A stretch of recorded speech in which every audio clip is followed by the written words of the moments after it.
Graça e paz, amados.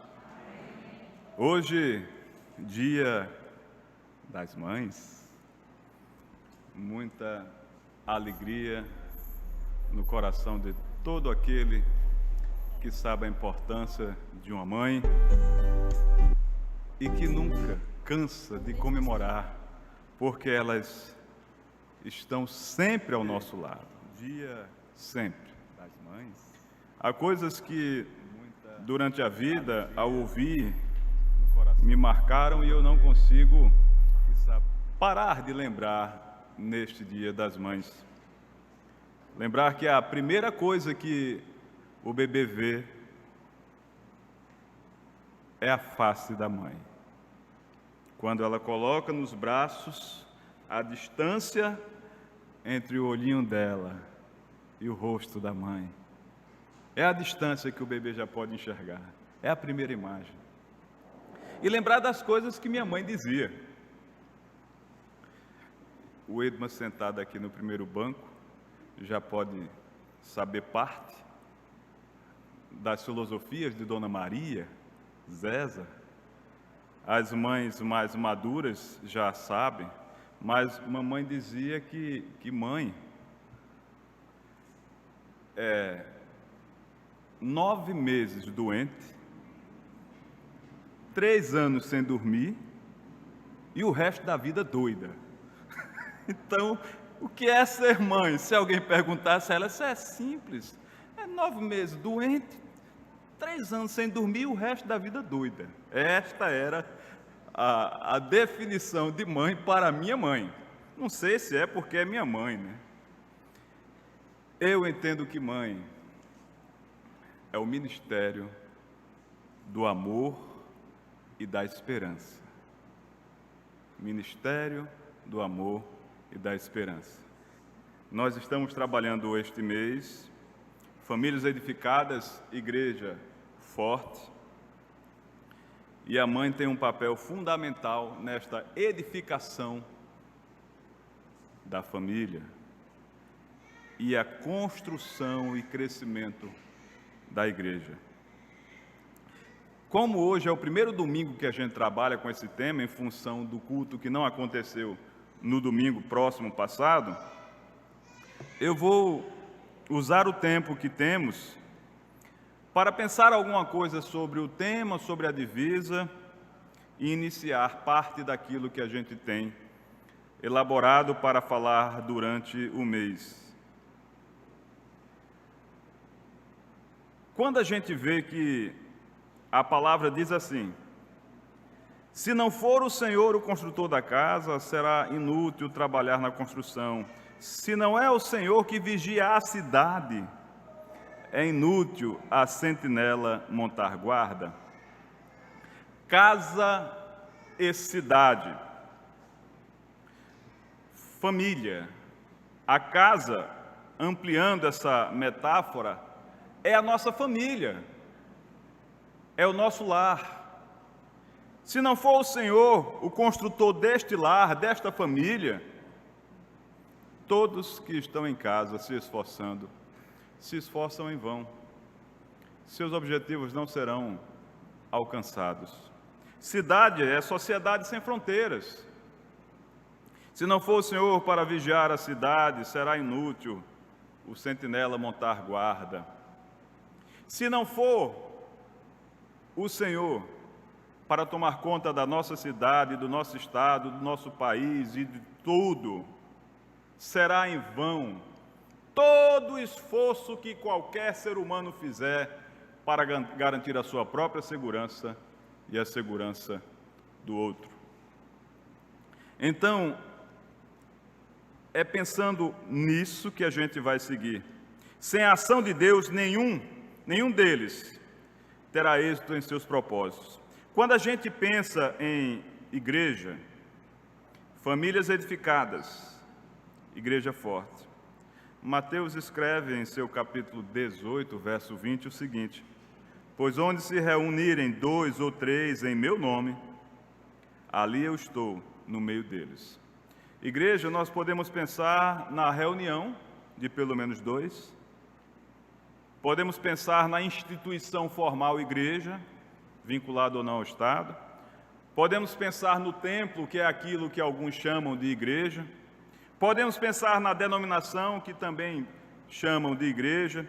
E podemos pensar em todos nós, que temos a mesma fé, que servimos ao mesmo Deus, onde quer que estejamos unidos a outro. É nessa perspectiva geral, universal, nos que têm a mesma fé em todos os lugares, que hoje eu farei a nossa reflexão. Então, assim, famílias edificadas, onde quer que qualquer uma dupla da mesma fé esteja, essa dupla estará mais forte. Famílias edificadas em qualquer lugar, dentro ou bem além das paredes, a igreja será forte. Eu não quero me limitar a famílias edificadas, primeiro, Igreja Batista em Boa Viagem, Igreja Forte. Porque uma família edificada é muito mais do que isso. Uma família edificada faz cada um de nós, onde estiver, mais forte. Eu vou fazer uma breve oração antes de continuar. Bendito sejas tu, eterno nosso Deus, Rei do Universo. Te agradecemos, ó Pai, por este momento e pedimos que o Teu Espírito esteja trazendo luz ao nosso entendimento para que possamos, ó Pai, receber, entender e aplicar a Tua palavra à nossa vida. Que Ele esteja ocupando cada espaço nesse santuário, Senhor, e que tenhamos força e coragem para admitir os nossos erros e, com a Tua ajuda, corrigi-los e seguirmos cada dia mais, ó Senhor, obedientes à Tua palavra, para a honra e glória do Teu nome. Em nome de Jesus. Amém.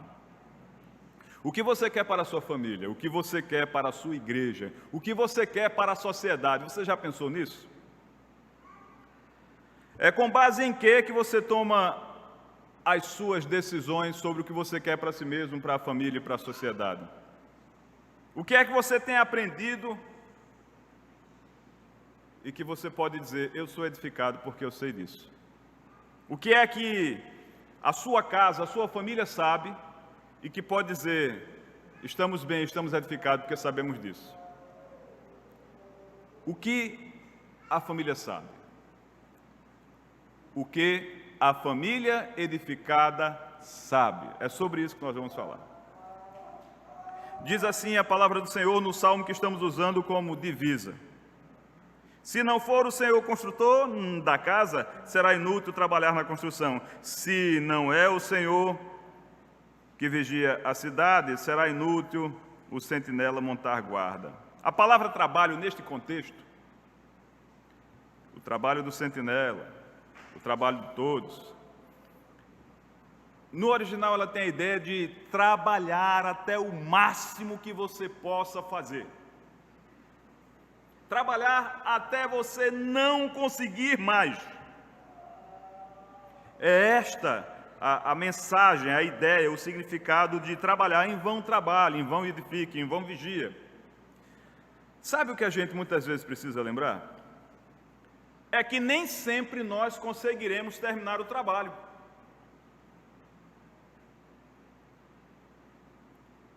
Porque o expediente termina e às vezes nós não conseguimos terminar as tarefas que temos para aquele dia. Porque a própria Bíblia diz que um planta e o outro vai colher. Nem tudo que a gente planta, a gente vai ter o prazer, o privilégio de colher. Nem todo o trabalho que a gente começa, a gente vai realmente conseguir terminar. Dentro daquilo que é possível a nós fazermos. Porque o tempo passa, a gente não tem como segurar, algumas coisas acontecem. Então, não adianta o homem tentar viver a vida fazendo o máximo que pode, acreditando que ele vai conseguir concluir todas as coisas. Sabe por quê? Porque aquilo que está sendo construído, que está sendo administrado, se não chega à perfeição, ele não está concluído.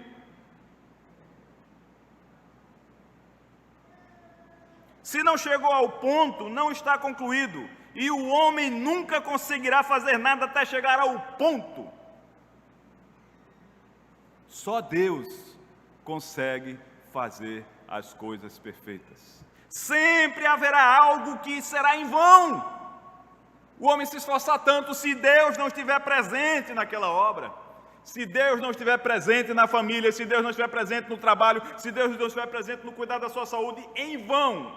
Tudo aquilo que fazemos, por mais que tenhamos esforço, será em vão. Nosso primeiro esforço é cumprir o primeiro mandamento de ter fé no Senhor. Que esse é um dos mandamentos que não são visíveis, ninguém vê a nossa fé, vê as nossas ações. Depois a gente vai confiar em Deus, porque ninguém vê a nossa fé, ninguém vê a nossa confiança, mas as nossas ações, as nossas atitudes confirmam isso. Está lá o avião perfeito, maravilhoso, voando, mas não tem garantias que não cai. Eu digo assim, se o avião não cai toda vez que sobe, é porque Deus está segurando. Porque se Deus não segurar o avião, irmão, ele cai. Se Deus não estiver presente em qualquer obra que a gente faça, por mais altaneira que seja, a gente praticar, viverá por elas. Às vezes a gente fica preocupado em adquirir conhecimento, em entender das ciências e artes. Sacrificados, os puros, mais pares, 7 pares. Porque os puros seriam sacrificados, sim. E onde é que eu quero chegar? Sustentabilidade, responsabilidade social. Percebe? Pode levar um parzinho desse, que esse não vai ser usado. Mas aqui você precisa ter essa gordurinha, porque você vai entregar ao Senhor. A gente, em toda a sociedade, aceita-se que matar o outro é errado. A Bíblia diz, não matarás. E antes de estar escrito, não matarás, Caim matou Abel, e nós já temos a consciência, a interpretação de que está errado. É porque a gente nasce com todas as instruções no coração. E à medida que a gente vai caminhando, a gente vai aplicando. E para que a gente não esquecesse, o Senhor nos entregou de presente as Sagradas Escrituras. Tudo que a gente precisa para ter vida, boa vida, está nas Sagradas Escrituras. Cabe a nós estudar essas Escrituras. E a família edificada sabe que estudar as Sagradas Escrituras, conhecê-las, é encontrar tudo o que precisamos para a vida. A família edificada sabe que existe diferença entre verdade e crueldade. Quando a gente vai lá em Gênesis 18, 10 a 15, é aquela parte quando Sara ri na tenda. Eu vou ler parte do texto. Verso 12 diz assim: depois de já estar velha, eu e meu senhor já idoso, ainda terei este prazer? Ainda terei prazer? Sara pergunta. Aí no verso seguinte termina assim: por que Sara riu? Isso é quem diz Abraão, né? Mas o Senhor disse a Abraão: porque Sara riu e disse, olha o que o Senhor diz: poderei realmente dar à luz agora que estou idosa? Vou reler para ficar mais fácil a todos. As crianças já foram recolhidas, né? E a criança que tem ainda não entende tudo. Vai lá, Sara, escuta a promessa de um filho, aí olha para Abraão. Ela sabe quem era, mesmo que não tivesse um espelho. Aí diz, não vai dar não. Aí, não. Fosse há muito tempo, mas agora, eu sinto tanto frio, daí não sai fogo. Sara estava vendo que a coisa era impossível e a expressão dela diminuía Abraão, zombava de Abraão. Mas não foi assim que o Senhor levou a informação para Abraão. O Senhor falou somente da dúvida de Sara. Ele não foi cruel. Ele explicou o contexto, mas sem ser cruel com Abraão. A família edificada sabe quanto dói dizer às pessoas algumas coisas e que essas coisas vão ferir as pessoas. E que muitos vão abrir mão de seus sonhos porque alguém se irmou de dizer umas verdades. Já pensou? Abraão, ela disse que tu não tem mais 18 anos, não dá mais.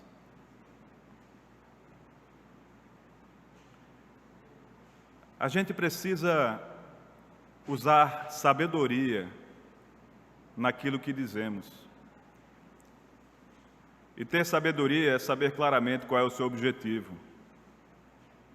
Se você quer fazer o outro ter esperança, caminhar, você deve mostrar para ele as coisas que fazem ele chegar ao objetivo dele, encontrar a felicidade, o que ele é capaz de fazer. Mas há quem tenha prazer em dizer o que o outro não é capaz de fazer e ver aquela vida se acabar sem esperança. E se dizem verdadeiros.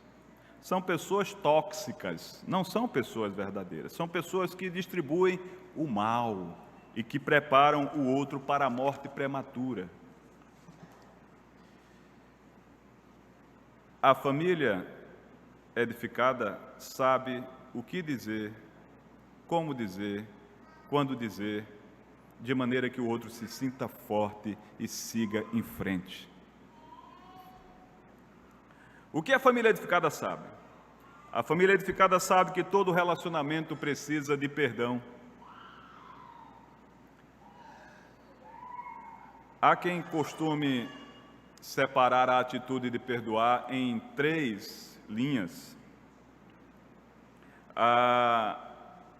Para ser fiel a quem tem essa teoria, mas fazendo algumas adaptações, primeiro a gente tem que perdoar o outro, nisso eu não tenho dúvida.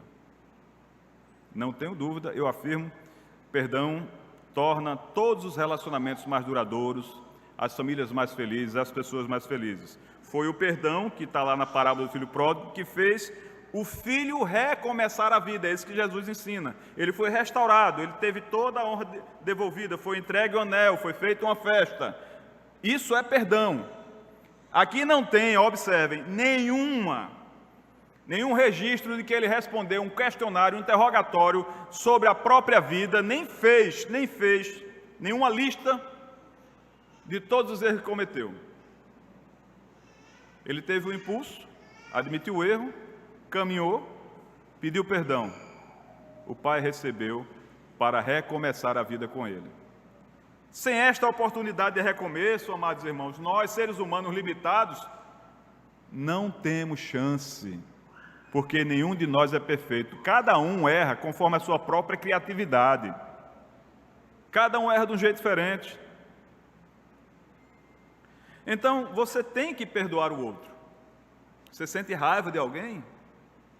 Você tem que estar preparado para um dia libertar-se dessa raiva e aceitar o arrependimento do outro, e entregar a essa pessoa o perdão, porque vai ser bom primeiro para você. Às vezes o outro nem sabe que lhe fez raiva e você está sofrendo à distância, morrendo um pouco a cada dia enquanto ele leva a vida dele. Mas você tem que estar pronto para um dia, perdoar essa pessoa. E será um dos melhores dias da sua vida. A pessoa tem que perdoar-se a si mesmo, porque à medida que eu entendo os meus erros, eu desenvolvo a habilidade de me perdoar, veja. Me perdoar por ter errado, mas me empenhar em consertar o que errei. Se eu consigo e experimento isso, eu consigo seguir. Se não, a toda hora alguém vai estar desistindo da vida, saltando de lugares, buscando a morte, porque não se perdoa. A pessoa não consegue dar um outro passo se ela ainda ficar trazendo na lembrança e carregando o peso do erro anterior. Cadê Luciano? Estou sem óculos. Luciano, o que seria a vida do aluno se na primeira nota que ele errasse, você ficasse dizendo: você errou no dó. E o ré? Mas o dó você errou. Ou se você dissesse: vamos para o ré, mas eu errei no dó. Ele nunca iria em frente. E o erro que alguns, e o tipo de perdão que alguns dizem que tem que desenvolver, e que eu tenho uma interpretação adaptada, é que eles dizem que alguém tem que perdoar Deus. Mas o que é que ele quer dizer? Quando as coisas acontecem segundo a vontade de Deus sempre, e a pessoa não gosta daquilo, fica brigando com Deus. Eu acho isso uma atitude muito infantil, brigar com Deus, mas há quem faça. Ter raiva de Deus é uma atitude de quem ainda não amadureceu. É como ter raiva da própria mãe. Olha, no dia que a gente sente raiva da mãe é porque a gente está mais errado do que sabe. Porque a mãe é amor. E mesmo que doa, ela fará o melhor para nós. Deus é amor. Mesmo quando as coisas não são muito fáceis de a gente entender, mesmo